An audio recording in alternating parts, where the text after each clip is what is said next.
जी हाँ दोस्तों, आज हम बात करेंगे उस पारी की जिसने भारतीय क्रिकेट की तकदीर बदल दी। एक ऐसी पारी जिसे क्रिकेट का हर फैन याद करता है, लेकिन बदकिस्मती से कोई देख नहीं सका। जी हाँ, हम बात कर रहे हैं 1983 विश्व कप में कपिल देव की 175 नॉट आउट की उस ऐतिहासिक पारी की। आखिर क्यों नहीं रिकॉर्ड हुई ये पारी? और क्या थी इसकी असली वजह? चलिए, इस कहानी को शुरू से जानते हैं।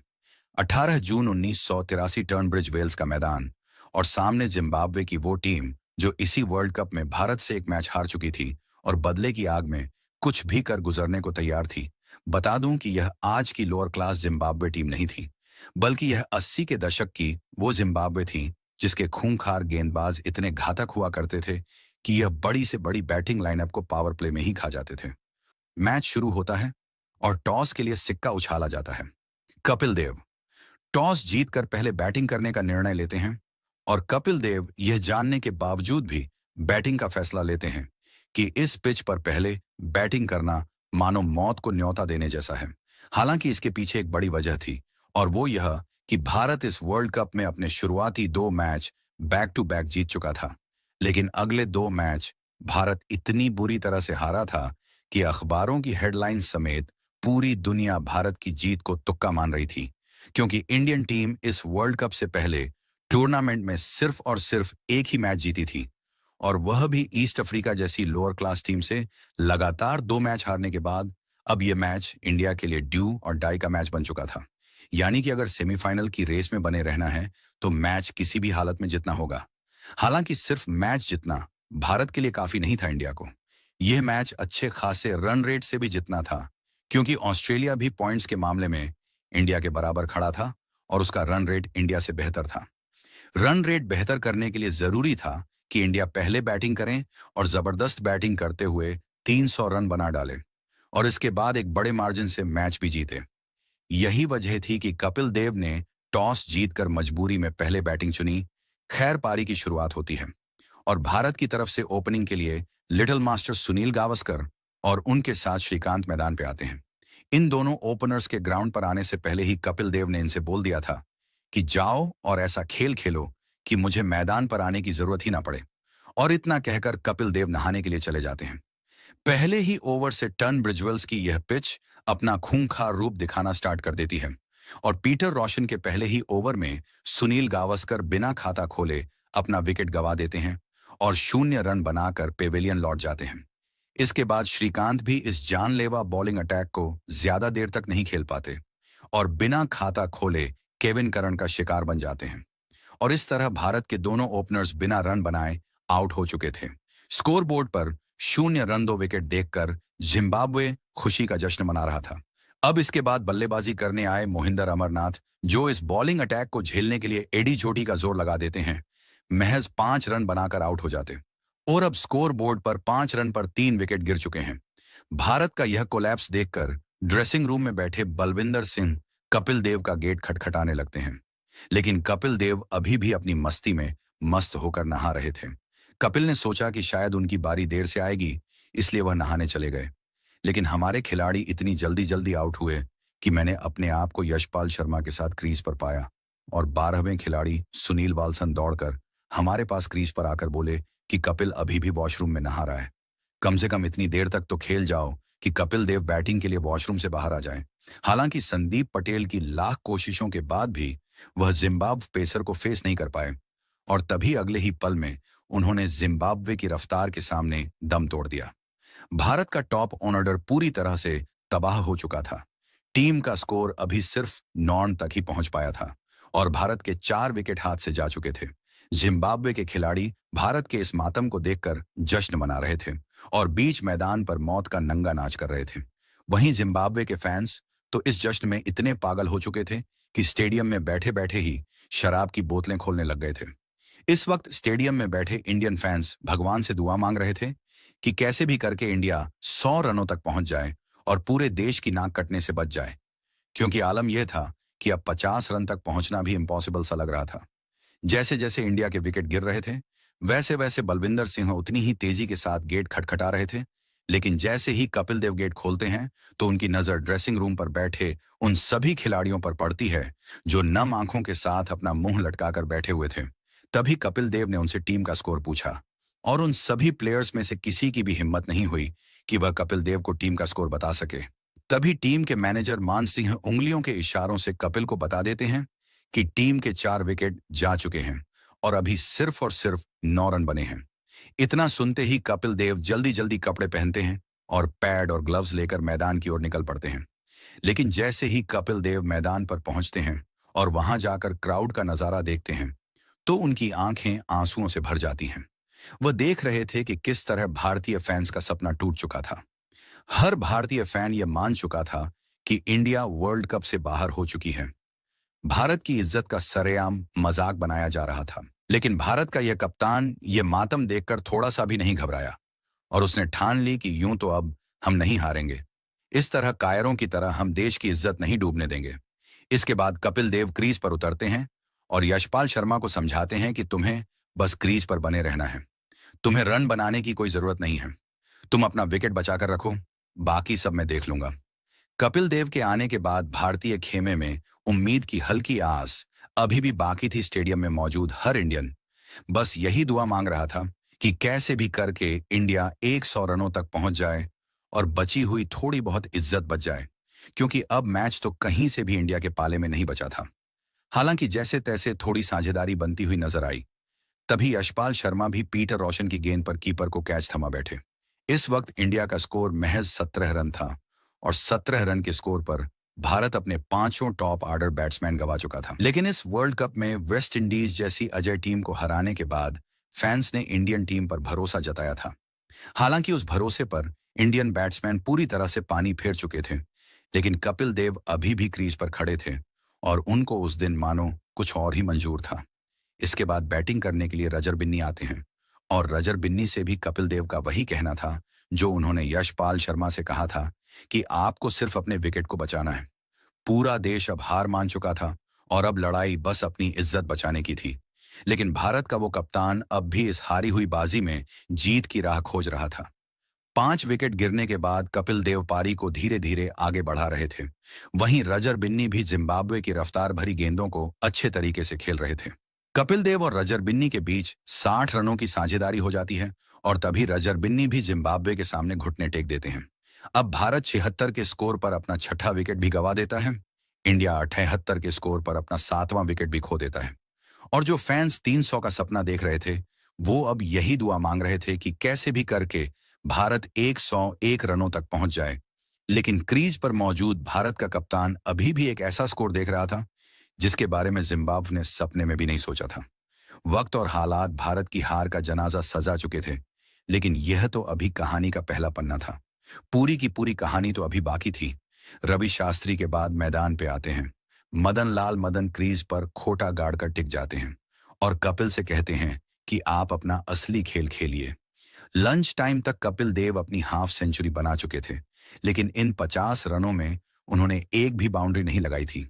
वहीं आपको बता दें कि कपिल देव इस दौर में अपने विस्फोटक अंदाज के लिए जाने जाते थे, लेकिन टीम की दुर्दशा और इन हालातों के चलते उन्होंने अपने आक्रामक रवैया को रोक के रखा और टीम को डूबने से बचाए रखा।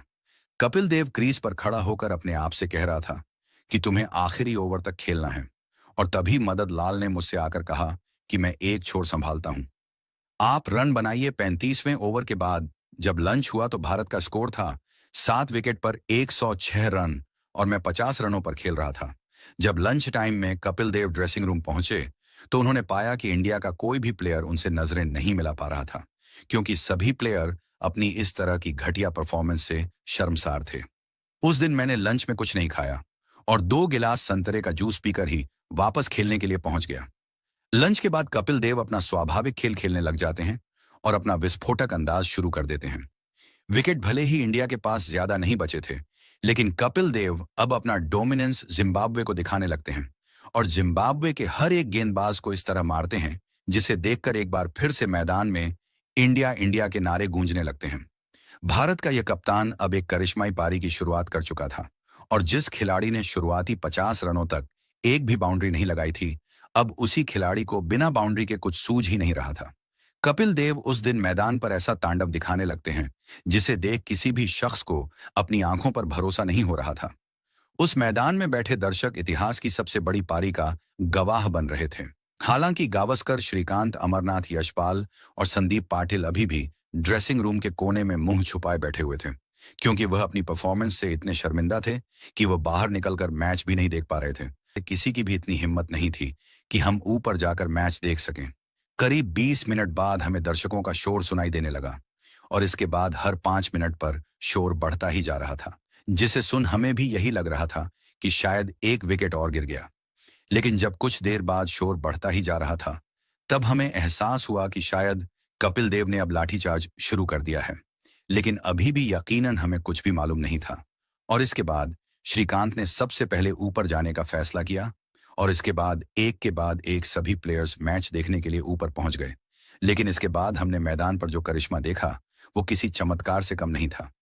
वो जादुई करिश्मा कुछ और नहीं, बल्कि कपिल देव के बल्ले से निकला। वो अजूबा था जिसे आज तक दुनिया में किसी ने नहीं देखा था। कपिल देव की इस इनिंग को देखकर इंडियन प्लेयर्स जैसे जहां और जिस भी एंगल में खड़े थे, तब तक वैसे ही खड़े रहे जब तक कपिल देव की पारी खत्म नहीं हो गई। जो जहां खड़ा था वो वहीं खड़ा था, जो जहां बैठा था वो वहीं बैठा रहा, क्योंकि सबको डर था कि अगर वह कहीं इधर उधर गए तो कपिल आउट हो जाएंगे। उसने भी कहा कि वह अपनी जगह से तब तक नहीं हिलेगा जब तक कपिल सर क्रीज पर हैं। वहीं मेरी पत्नी रोमी ने मदन लाल की पत्नी अनु से कहा कि हम लोग अपना लंच नहीं करेंगे और भारत के अच्छे प्रदर्शन के लिए दुआ मांगेंगे। सुनील गावस्कर अपनी बुक आइडल्स में लिखते हैं कि जब कपिल 160 रनों पर बैटिंग कर रहे थे, तब हम सभी डर रहे थे, क्योंकि इस वक्त कपिल ग्लेन टर्नर के 171 रनों के रिकॉर्ड से मात्र 11 रन ही दूर थे, और हमें डर था कि कहीं तेज शॉट के चक्कर में यह रिकॉर्ड चूक ना जाए। लेकिन कपिल को इसका कोई अंदाजा नहीं था, और वह तो बस अपनी धुन में ही मारे जा रहे थे। हालांकि कुछ पल के बाद जब कपिल देव ने एक सिंगल लेकर ग्लेन टर्नर के इस रिकॉर्ड को तोड़ा, तो स्टेडियम में बैठे सभी दर्शक इस पारी के सम्मान में खड़े हो गए और तालियां बजाने लगे।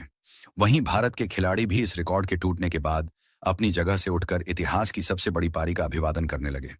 लेकिन मैदान पर खड़े कपिल देव को इस बात का अंदाजा नहीं था कि उन्होंने आज इतिहास रच दिया है।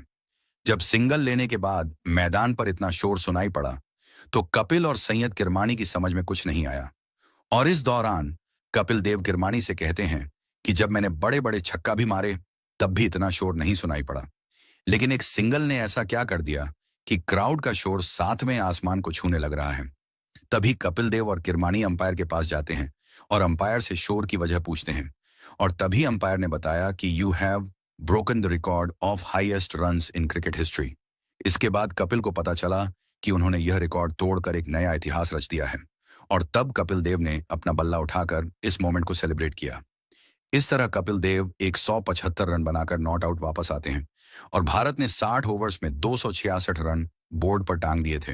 जिस टीम से 100 रन तक की उम्मीद नहीं बची थी, अब वही टीम 266 रन बना चुकी थी, जिसमें अकेले ही कपिल देव ने 138 गेंदों पर 75 रन ठोक दिए थे। और कपिल देव की इस शानदार पारी में 16 चौके और 6 शानदार छक्का शामिल थे। जब कपिल देव इनिंग के बाद ड्रेसिंग रूम में लौटे, तो उन्होंने पाया कि जो खिलाड़ी लंच से पहले मुंह लटकाकर बैठे थे और उदास होकर अपना सिर तक नहीं उठा पा रहे थे, अब वही सिर फक्र से ऊंचे उठे हुए थे। इंडिया के हर एक खिलाड़ी की आंखों में खुशी के आंसू झलक रहे थे। इस दौरान सुनील गावस्कर ने कपिल को पानी का गिलास देते हुए कहा कि कपिल, बैड लक यार, इसीलिए नहीं कि हम सब आज रन नहीं बना पाए, बल्कि इसलिए कि आज इस पारी को ग्राउंड के बाहर कोई नहीं देख सका, क्योंकि आज स्ट्राइक की वजह से बीबीसी इस मैच को लाइव टेलीकास्ट नहीं कर सका। आज इस मैदान में मौजूद हम ही वह भाग्यशाली हैं जिन्होंने इतिहास की इस बेहतरीन पारी को अपनी आंखों से देखा है। कपिल की यह पारी देख मैदान में बैठा हर शख्स बस तालियां बजाए जा रहा था, फिर वह चाहे भारतीय फैंस हो या फिर जिम्बाब्वे के फैंस, क्योंकि उस समय क्रिकेट एक जज्बात और प्योर इमोशन हुआ करता था, आज की तरह कोई सट्टाबाजी नहीं। पारी ने कपिल देव को क्रिकेट जगत में अमर कर दिया, और इस पारी, इस जीत ने टीम इंडिया के अंदर पहली बार वो जज्बा पैदा किया कि हम भी वर्ल्ड कप जीत सकते हैं। आखिर में टीम इंडिया इस मैच में जिम्बाब्वे को 235 रन पर ही समेट देती है और 31 रन से इस मुकाबले को जीत लेती है।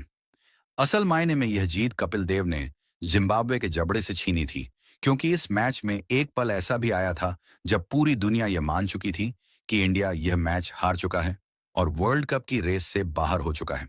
लेकिन आपको बता दूं कि इंडिया यह मैच जीतकर अगले मैच में ऑस्ट्रेलिया को भी हरा देता है और पहली बार वर्ल्ड कप के सेमीफाइनल में पहुंच जाता है। इसके बाद इंडिया इंग्लैंड को उसी की धरती पर हरा देता है और वर्ल्ड कप का फाइनल भी खेलता है, जहां उसका मुकाबला 2 बार की वर्ल्ड चैंपियन वेस्ट इंडीज से होता है। लेकिन वेस्ट इंडीज के 7 फुट लंबे गेंदबाजों का खौफ भी इस बार भारत को हरा ना सका और इस तरह भारत पहली बार क्रिकेट की दुनिया में वर्ल्ड चैंपियन बना। हालांकि इस वर्ल्ड कप के पीछे कपिल देव की उस ऐतिहासिक पारी को कभी नहीं बुलाया जा सकता, जिस पारी ने करोड़ों हिंदुस्तानियों के सिर को फक्र से ऊंचा कर दिया था। वाकई उस दिन कपिल देव एक फ्रीडम फाइटर की तरह लड़े थे और उस दिन मैदान में मौजूद हर एक शख्स ने 22 गज की उस पिच पर इतिहास बनते देखा था। हालांकि हड़ताल के कारण बीसीसी उस मैच को लाइव टेलीकास्ट और रिकॉर्ड नहीं कर सका, जिस वजह से मैदान के बाहर कोई भी शख्स इस ऐतिहासिक पारी को नहीं देख सका। और यही कारण है कि आज हम कपिल देव की उस यादगार पारी को अपनी आंखों से नहीं देख सकते। खैर, उम्मीद करते हैं आज आपने इसे महसूस जरूर किया होगा।